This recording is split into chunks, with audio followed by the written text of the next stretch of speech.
This is episode 16. I had told you that verses 31 to 53 are the third part of chapter 2, wherein God talks about the path of right action or karma yoga and how to go about doing it. Out of these 23 verses, we have covered 16 verses, that is 2.31 to 2.46, wherein God says that your righteous battle is staring you in your face and you can't run away from it. And it is akin to having the heavenly doors open for you. He also mentioned that should you quit your righteous battle, people will speak ill of you, which will hurt or damage your self-esteem. To execute this righteous battle, your mind and intellect should be resolute. And path of knowledge, buddhi yoga, is also a very important aspect of it. Today, we will cover verses 2.47 to 2.53, that is a total of 7 verses. These are my most favorite verses of the Bhagavad Gita. Let's go through them and then I will talk about some interesting things. We will start off with verse 2.47, which is, by the way, the most celebrated verse of the Gita. Verse 2.47 is Karmanyavadhikaraste ma phaleshu kadachana ma karm phal hetur bhu ma te sango astavi karmani. Its literal translation is, you have a right to perform your action, but you are not entitled to the fruits of your actions. Never consider yourself to be the cause of the results of your actions.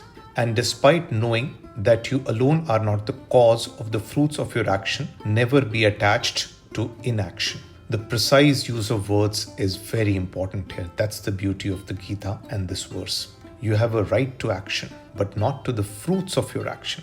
It would be foolish to get yourself attached to the fruits of your action, as it is not your right. If you don't have the right to something, there is no way you can control or achieve it. Then why even attach yourself to it? This is what God is saying. That was the first part of this verse. The second part says, never consider yourself to be the cause of the results of your action. Causality is never established in this universe. Contribution is. You are a contributor, but you are not the sole cause. And it is important to understand this difference. Also, be never attached to inaction or akarma, as it is the worst of them all. So this was verse 47, and now we will go to verse 48. Verse 48 is, Yogastha kuru karmani sangam tyaktva dhananjaya siddhi asiddhayo samo bhutva samatvam yog uchyate. God says, be steadfast, established in yoga, in the performance of your duty, O Arjuna, abandoning attachment to success and failure. Such equanimity or equilibrium by living in a state of mental evenness is called yoga. So this was verse 48. Again, equanimity is an indicator of everlasting peace, which can be achieved by performing karma yoga or path of right action. Next, verse 49 is Duren hi avaram karma buddhi yogat dhananjaya buddhau sharanam anvich kripana falhetavah. God says, action done with yoga is better than any action done without yoga. If action is done with rational discrimination or buddhi, then that is better than one done without. Buddhi and karma here are used together. And my interpretation is that rational discrimination is inherent in the path of right action or karma yoga. Buddhi or rational discrimination is the common link between all paths to God.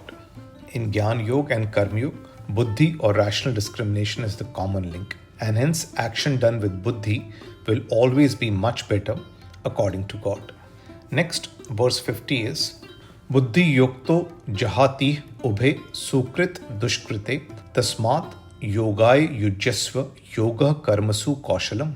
God says, O Arjuna, attach yourself to rational discrimination and get rid of both good and bad actions. Strive yourself for yoga is skill or excellence in action. Many people ask, how can we achieve God via the path of right action? When you excel in your work, that is achieving God, and that gives you divine bliss or Shashwat Shanti. One of the most beautiful parts of the Gita is yogaḥ karmasu kauśhalam. Yoga is skill in action, and this is a path to God. You're supposed to be skilled in action without being attached to the fruits of your action. So this is verse 50. Then verse 51 is Karmajam buddhi yukta hi phalam tyaktva manishina. Janma bandh vinirmukta padam gachanti anamayam. God says, the wise, endowed with rational discrimination and equanimity, abandon attachment to the fruits of action which bind one to the cycle of life and death.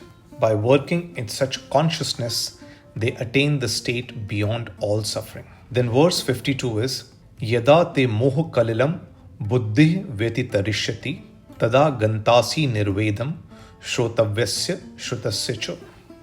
God says, when your intellect crosses the quagmire of affection and delusion, you will then acquire indifference to what has been heard and what is yet to be heard. Your mind doesn't react to that. Next, verse 53 is, Shruti vipratipanna te yada sthasasati nischala samadhav achala buddhi tada yogam avapsasi. Here, God is saying, when your intellect ceases to be allured by the Vedas and remains steadfast in divine consciousness or spiritual ecstasy, you will then attain the state of perfect yoga. All these words such as samadhi, spiritual ecstasy, nishchal, achal, buddhi indicate supreme and divine state of Shashwat Shanti or eternal peace and describe Chidanand. Notice these 7 verses. These 7 verses to me are the essence of the Gita. I have learnt 3 major principles from reading the Gita which affect me the most, and they are all part of Karma Yoga. The first principle is action is better than inaction. In verse 2.47, God says, never associate yourself with akarma or inaction, as it is the worst of them all. The second important principle of the Gita is action done with yoga is better than action done without it. And you would have noticed in verse 49 where God uses the exact same words. Durena hi avaram karma buddhi yogad dhananjaya. Action done with buddhi and yoga is always much better than action done without it.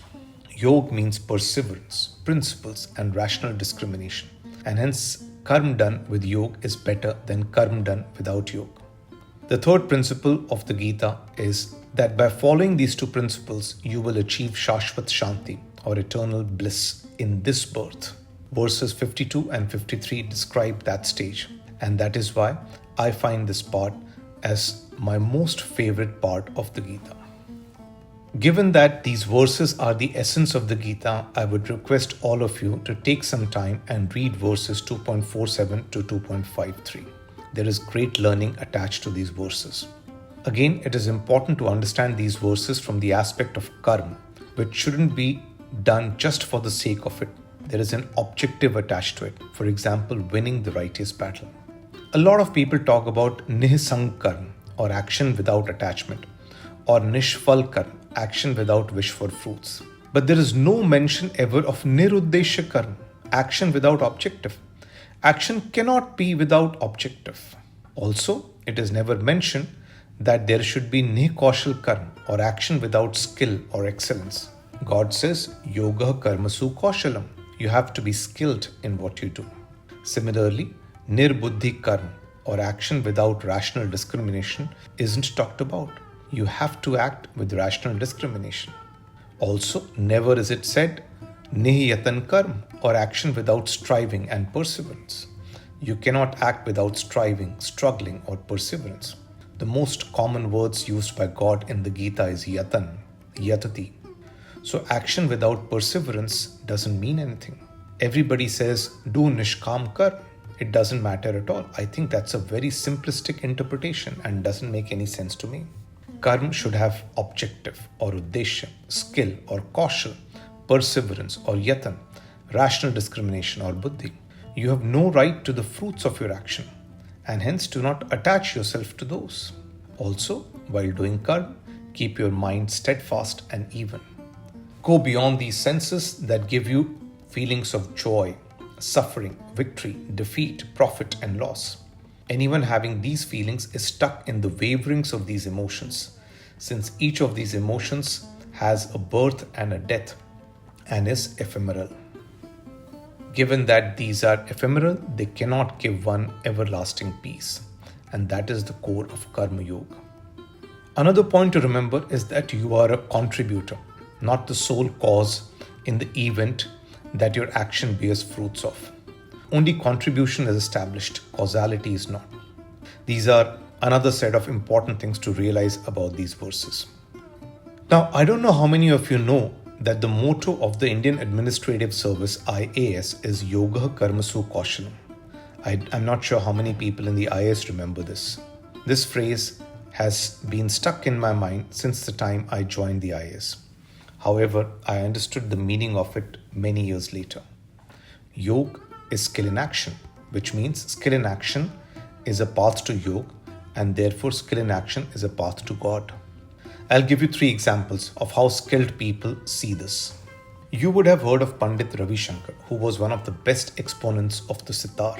He says, "The music that I have learned and want to give is like worshipping God. It's absolutely like a prayer." Amjad Ali Khan, who is a sarod player par excellence, Richa and I had the good fortune of attending his sarod performance, and it's absolutely magical. This is what he said in an interview, and I quote, "As a musician, I have realized God through music. I've heard many people say similarly that while playing music, it feels like they are connected to God." These were examples about music. I'll give you one more about a scientist. Many of you would have heard about Srinivasa Ramanujam, who was a great Indian mathematician. Recently, a film came out which is based on his life, The Man Who Knew Infinity. Ramanujam was a devotee of goddess Kali, and he said, "An equation for me has no meaning unless it represents a thought of God." He reiterated many times that all the formulas and equations that he derived and shared were by virtue of goddess Kali speaking through his tongue. So excellence in action is realizing God, isn't it? These were some of the examples I wanted to quote. I think it's difficult to understand the difference between cause and contribution in normal life. One might wonder that he or she is the cause of the fruits of action. How did contribution alone come into the picture? Let me give you some examples. Athletes or sports persons can relate to the difference between cause and contribution better than most people. Sachin Tendulkar is one of the greatest ODI batsmen ever. Correct? Did you know that he played 463 ODIs for India? He is one of the best ever. But out of the 463 ODI matches he played, India won only 234 matches, which is approximately only 50% of the matches. One could argue that this outcome could have been predicted just by tossing. But Sachin Tendulkar was contributing in all the matches with the same intense effort. It's not that he was willingly underperforming in a few of the matches where the team could not succeed.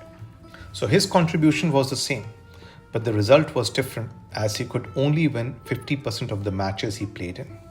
I mentioned in episode 1 an illustration of Kapil Dev taking a wicket by hitting the stumps of the opponent batsman. Here, Kapil Dev is a contributor, and the impact of his action resulted in him picking the wicket of the batsman. But a very similar delivery that he bowled next resulted in 4 runs. So what's the difference? The first ball was helped by wind speed, and the ball swung and hit the stumps, whereas the second ball didn't get the desired swing due to less wind speed, and the ball took the outside edge of the batsman's bat, resulting in 4 runs. Kapil Dev's contribution was the same, but the fruits of his actions were different, as he did not have any control on the end result. Contribution is established, causality is not. Think about these verses. They are my most favorite verses of the Gita, and I find them really fascinating. Thank you.